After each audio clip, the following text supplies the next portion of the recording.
We can't forget to introduce ourselves this time. We cannot forget to introduce ourselves this time. I don't know how we forgot that. Should we start there? Welcome to the Rolling Forward podcast. I wasn't ready to start again. Oh, start again. I don't forget it, but I didn't mean like right now. Okay. Rolling forward, Dr. Sister Science Facts. Take 2. Welcome to the Rolling Forward podcast. I'm Dr. Stephanie Rolin. I'm Dr. Alicia Rolin. I'm a psychiatrist. And I'm a pediatrician. We're both grant-funded researchers as well as clinicians. We started this podcast as a way to help break down the rapidly changing health news. And we are so glad you're tuning in today. Rolling forward, Dr. Sister Science Facts. This is our Halloween-themed episode. Ooh. Spooky sounds. I'll insert them. Insert. Yes, so let's get started.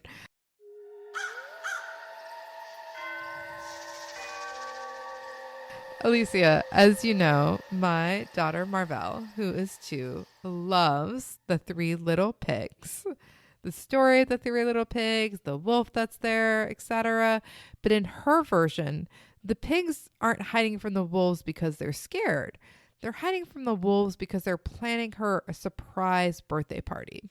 So when the wolf finally shows up, they jump out and yell, "Boo! Surprise! Surprise! It's perfect. It's a jump scare and a party all in one. Even though Marvell knows exactly what's coming, every time we read this book, which is usually at least once a day, she bursts out laughing and says, "Let's read it again. Let's read it again." And she has this mix of fear and joy, which just seems to be her favorite part. And it just has me thinking that this experience is how kids can learn that being scared can also be safe.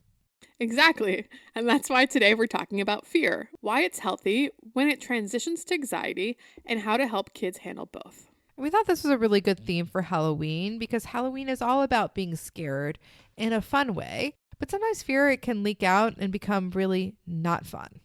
So Alicia, let's get to it. Let's talk about fear. Fear is the body's built-in alarm system.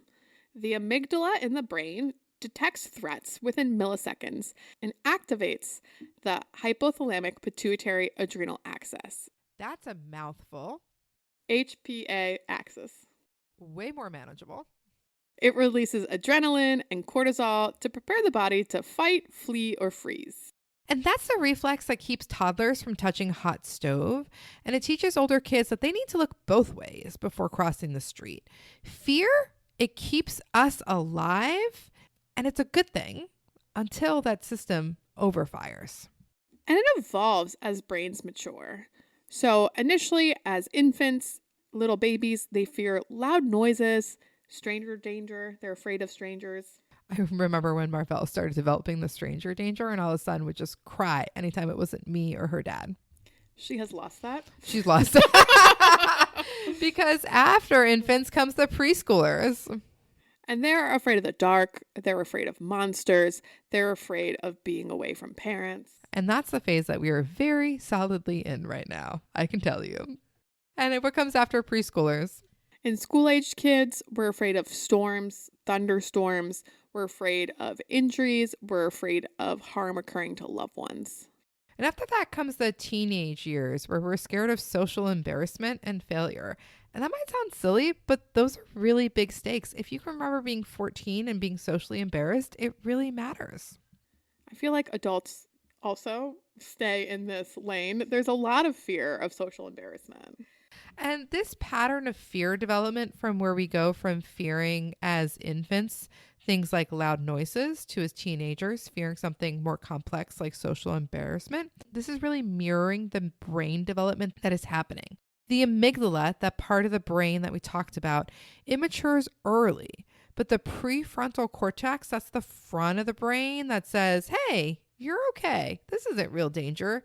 That takes a lot more time to develop. And that's the part of the brain that keeps developing until the 20s. So that part of your brain that senses fear matures early. But the part of your brain that tells you the fear is okay, it takes more time. And what that means is that preschoolers can feel fear long before they can reason through it.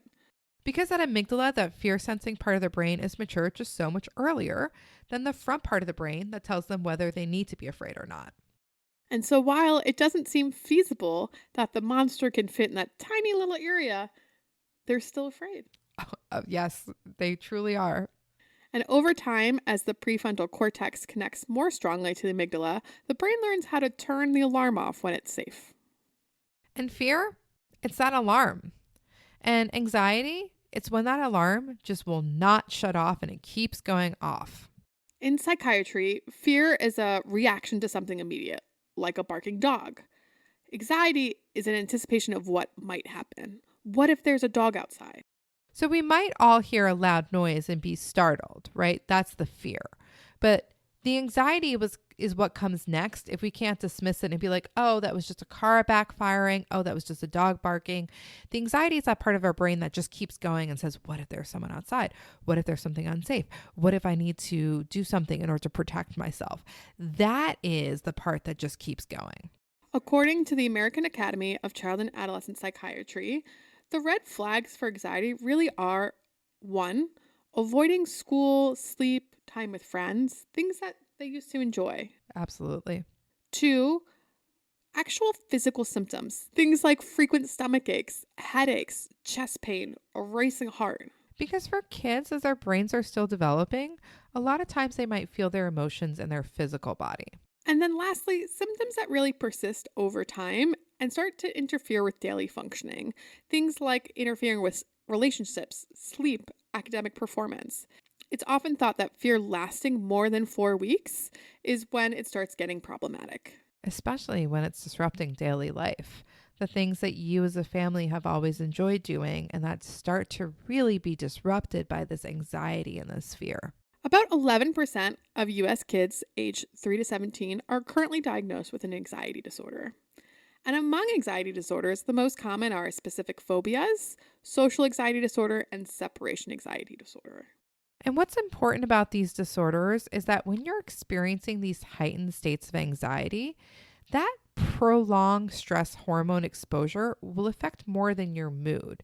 It starts to disrupt your sleep architecture. It starts to impair the hippocampal memory circuits. That's part of the brain that's involved in memory. It can even change the volume of your brain over time, according to certain imaging studies. And that's why when people have chronic anxiety, it can start to look like fatigue, irritability, or difficulty concentrating. Functional MRI studies show that anxious children have exaggerated amygdala responses, that part of the brain that is responsible for fear. And so they see these faces that should be neutral, but their brain automatically perceives them as something that they should be responding to in a bigger way. And at the same time that that's happening, their prefrontal amygdala pathway, again, this is the brain's internal brake, the communication between the prefrontal cortex, that part of the brain that's telling them slow down, and the amygdala, the part of the brain that's telling them be scared, it might be less efficient, which can lead to more reactivity, and it might take more time to get their emotional responses together, which basically means the alarm, it's going off more easily, and it's going to take longer to shut off. We've all lived in that apartment building where that fire alarm is so sensitive. So sensitive. And then once it goes off, it's really hard to turn off. And that's what we see in kids. The fire alarm goes off really quickly. And once it's off, it's really hard to calm down. It's really hard to turn off. And I think we've all known kids like this who are just a little bit more reactive and take a little bit more to calm. And understanding that that's what is happening in their brain and developmentally where they are, it can help us build empathy and help us think about coping strategies as parents that we can help kids. And that's why exposure therapy works. Safe, repeated exposure rewires these brain circuits through what's called extinction learning. You're teaching the brain that the trigger no longer predicts harm. Another evidence-based approach is cognitive behavioral therapy, or CBT. It builds directly on that science. And the idea is that as you learn these patterns, as you learn the responses, you can start to see normalized cortical control networks, things like your prefrontal regions, just communicating better with the rest of your brain. There's even evidence from longitudinal studies that follow children over time that these interventions accelerate maturation of emotional regulation networks in adolescence, meaning therapy doesn't just change these behaviors, it changes the brain. So, Alicia, as parents, guardians, and caretakers are listening and hearing this, what can they do to help their kids cope in these moments? The American Academy of Pediatrics and the American Academy of Child and Adolescent Psychiatry recommend a really structured approach. We love structure. Structure is awesome for kids. First, validate the feeling. Saying, I get why that's scary. And that can be really different than your first instinct, which is to say, there's nothing to be scared of. It's the ice cream truck. But just acknowledging the validity of how your kids are feeling can really help them gain control. Next, model calm behaviors. Kids synchronize their parents' breathing patterns and tones, and modeling these behaviors can help children reach a more calm state. And this is super hard to do. As your kid is escalating and they're speaking more loudly and more quickly, it can be hard to maintain that calm. But as they start to escalate, it's really important to center yourself, lower your voice, pace your words, and model the calm that you need them to feel. Step 3, use gradual exposures. Small repeated steps help overcome avoidance. And avoidance, it can be natural. If our kid's afraid of something, we don't want them to be exposed to it. But over time, avoidance can really cause harm. And that's why small repeated exposures are recommended. Step 4, keep predictable routines. Regular sleep supports your prefrontal cortex and lowers your cortisol levels. And we keep saying this not because it's easy. It's actually really hard as a parent to keep regular routines. There are field trips, there are parties, there are visitors. But right now in these moments, you need to center your kids and their needs, even if that means missing the early morning family get together because your child needs that routine time at home, or leaving a gathering early because your child needs to be in bed at the time they need to be in bed. Overall, these predictable routines will really pay off in the long term. Step 5, teach skills. Things like belly breathing, grounding, mindfulness, yoga. It helps activate the parasympathetic response, which is the rest and digest system, the opposite of the fight or flight. And it can feel overwhelming to teach this to kids, especially to really young kids. But there are some great resources online, videos, other resources that you can seek out. Even with my 2-year-old, when she's really overwhelmed, she's able to squeeze my hand and take a couple deep breaths to calm down. And she's 2. These are not skills that I had when I was 2, but they're skills that we've been working on with her. I would say learn them first yourself and then be able to support your kids in learning them, no matter how old or young they might be. She's definitely been coming home from daycare with some new yoga skills. It's really impressive. Daycare, we love you. It's super impressive. Step 6, refer early if it interferes with function. Absolutely. If you're starting to really notice that these symptoms, this fear is getting in the way of your child's happiness and in the way of their functioning, in the way of your family's patterns and routines, reach out to your pediatrician. There are really good treatments out there, and the point here is to help reduce suffering and help improve how kids are feeling. That's all we ever want. And remember, anxiety is social. Kids learn by watching how adults handle uncertainty. If we avoid fear, they learn avoidance. If we stay calm and curious, then they learn mastery. And this time of year, it is the perfect time of year for this because Halloween is built-in exposure therapy. When we are walking in our neighborhood, there are skeletons, there are ghosts, there are scary sounds and lights and noises. Even just when kids are picking their costumes or deciding which house is too scary, they are learning to calibrate their fear. It's exposure with laughter and candy, and that's the really sweet spot where there's a reward for overcoming your fear. Is it candy corn? Because I love candy corn. I think you're the only person who likes candy corn. Lots of people love candy corn. Because, like anxiety, there is a part of fear that can be healthy and important for development. And fear is healthy when it's temporary. It's predictable. It's shared like among peers when you're going up to that haunted house. And it becomes unhealthy when it starts to limit exploration and it starts to impair functioning. So whether it's monsters under the bed or the big bad wolf yelling boo, Boo! at his surprise party, our job isn't to eliminate fear, it's to help kids learn that they can calm down after being afraid. So when my daughter, she jumps at that boo and then she bursts out laughing, she's not just having fun. She's rehearsing that kind of courage that it takes. That's emotional regulation in real time. And I'll take it. I was going to say, I would take another book right now.